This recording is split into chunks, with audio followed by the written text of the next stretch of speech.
Paano ba nila malalaman ng customer na kailan nila dapat ipa-check yung sasakyan nila or ipa-maintenance? Paano ba maiiwasan yung mga hidden charges? Minsan kasi akala natin makakamura tayo one time, pero eventually, hindi siya tumatagal gaya ng original parts. Ang hirap sa ibang garage kasi, diba, parang naghihintay ka lang din sa labas. Dito, napaka-komportable. Pwede pa maglarong bilyar, tapos may kapihan pa. Yeah. Tapos napansin ko, ang dami nang papagawa sa'yo. Usually, ano mga problemang dinadala ng mga dito, ng mga customer? First of all, thank you sir sa pagpunta at buti nahanap mo kami. Mostly ang mga pinapagawa is yung sa may axle boots, sa mga normal wear and tear ng sasakyan. Kasi kalaunan, kada car wash natin, yung mga rubber kasi niyan lumulutong. So nagkaka-issue diyan at hindi yun madalas makita ng mga customer kasi nga nasa ilalim.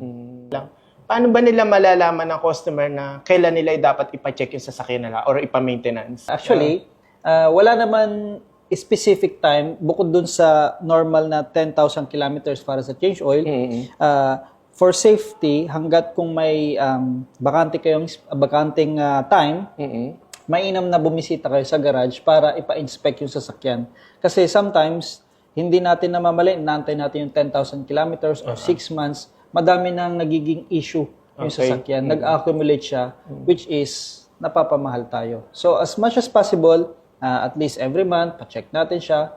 Dito sa garage namin, may free inspection naman kami. So, welcome ang lahat para ipa-inspect para din mabigay namin yung specific na findings ng sasakyan. Yung 10,000 kilometer ba, kailangan ba talagang gawin yun or marketing lang yun para makabenta or para magkaroon ng customer? Kung inabot yung 10,000 kilometer, within 6 months, dapat kailangan mo ring magpalit. Kasi meron din tinatawag na volatility yung oil. So, after some time, nagiging malabnaw siya.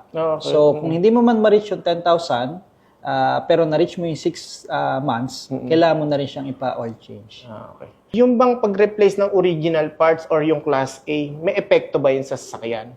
Actually, meron pong pagkakaiba yung original tsaka aftermarket parts in terms of quality talaga. Pero, let's say for example, sa mga mechanical, let's say, sa mga arms, wala naman siyang big difference. Difference niya is sa pricing, pero you can go aftermarket. Pero pag electrical parts, rubber parts, I suggest na always go with the original. Kasi meron talaga siyang quality difference. Yun yung binabayaran talaga ng customer. Minsan kasi akala natin makakamura tayo one time, pero eventually, hindi siya tumatagal gaya ng original parts. Kaya yun, mag-accumulate din siya, magpapalit ka lang din na magpapalit. Saan ba maiiwasan yung mga hidden charges? Halimbawa, nagpapagawa ko, let's say, ng AC, tapos meron, pagbalik ko, ang sabi nila, meron mga additional charges. Paano ba makakaiwas sa mga ganun?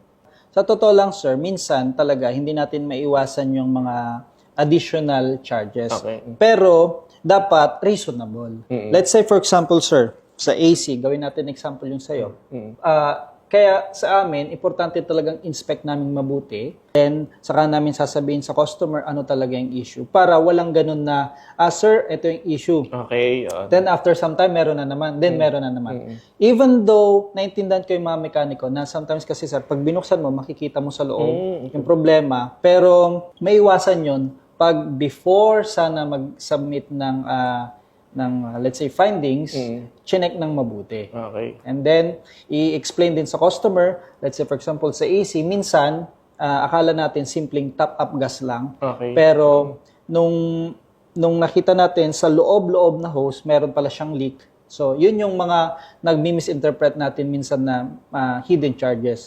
Pero again, through proper explanation, through proper video, and ayun, documented properly, for sure, maintindihan naman siya ni customer, sana. So, dyan pumapasok talaga yung tiwala mo sa isang garage, di ba? So, kung may tiwala ka na doon sa garage na yon, kahit charge ka pa ng ganito, alam mo kasi reasonable yung presyo niya. So, alam mo na hindi ka basta tinataga na, palitan natin yung ganito, palitan natin yung ganito. So, nandun talaga yung tiwala. Beforehand talaga, ganun kami.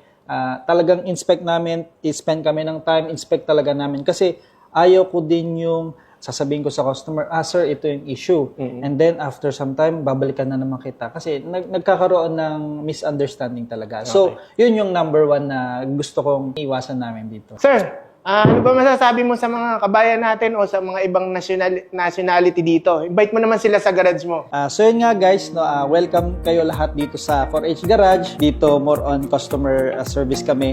Papansin nyo naman talagang binigyan namin ng effort ang customer lounge kasi kahit simpleng change oil lang yan, mag-enjoy talaga. Mag-enjoy ganda ka. naman Kita mo, may TV pa, pwede manood.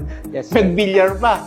To be honest with you, maglalagay po kami dyan ng PS5 soon. Wow. Para naman, kasi pinupush talaga namin na hindi lang siya garage nga, pwede siyang meet up ng bayan, family, mga ganun gatherings. Pwede. So talaga masasatisfy ka. Tapos habang kitang-kita mo pa, habang ginagawa yung sasakyan mo, alam mo na in good hands talaga yung sasakyan mo.